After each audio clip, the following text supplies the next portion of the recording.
One Confederate monument is now being removed from the Arlington National Cemetery. Multiple U.S. food and produce companies now cautioning everyone. Here at home, the United States government continuing to rally support. It's a holiday week in Washington, D.C., but for many, they're already thinking ahead. Despite today's ongoing rain, it was not quite wet enough to save one Biloxi home from burning.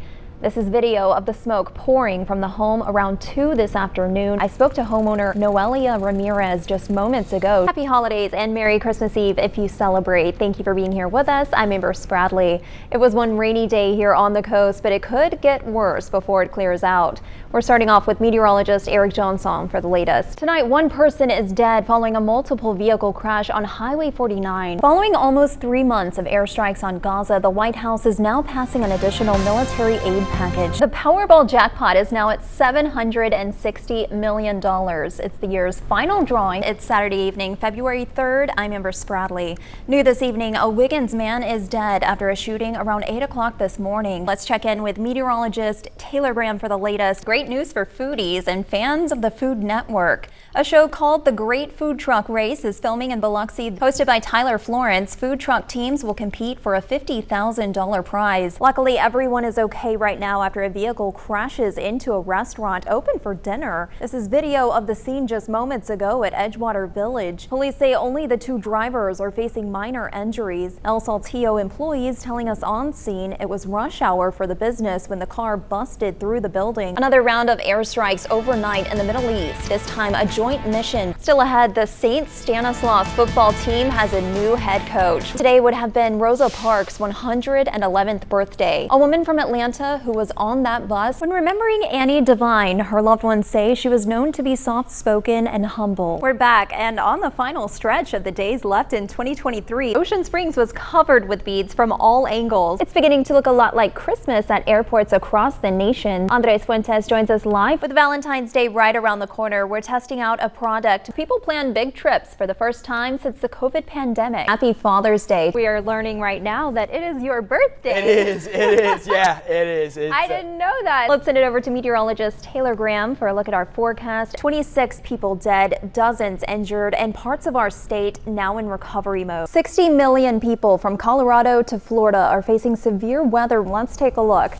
This is video of a car getting pelted by hail. The January 6th assault. John Decker in D.C. Who could have possibly leaked this? This all happened around 10 this morning when the 9-year-old boy was attempting to cross the highway here. We're near Porter Avenue. 100 years ago, St. Augustine Seminary was founded in Bay St. Louis. A trio of students at the University of Wisconsin-Madison made history by forming the first all-female sports broadcast. Today, the University of Southern Mississippi raised thousands of dollars through its annual suicide prevention walk. We begin with a deadly wreck in Ocean Springs. Jacoby Rivers joins us live from the scene with the latest. Jacoby, what are you learning out there? We're learning more about a deadly crash today in Ocean Springs. While most of the morning storms missed us, we're not quite out of the woods yet here in South Mississippi. Several travelers told us they chose to drive to the coast this weekend due to the buildup of flight delays and cancellations happening around the country. That was an impressive shot from the grass. Yeah, Amber, it was a wild day. What a sweep that was for Southern Miss. Southern Miss got the job done. Great win for the Seawolves. Yeah, Seawolves. The New Orleans Saints hosted the New York Giants on Sunday. We'll take you inside this locker room. Do not engage. That's the warning from police in Santa Cruz, California. A trailer fully engulfed in flames at a local trailer park. We're learning fire crews have now contained the blaze. Our Leslie Rojas starts us off. The Humane Society of South Mississippi is in major need of help.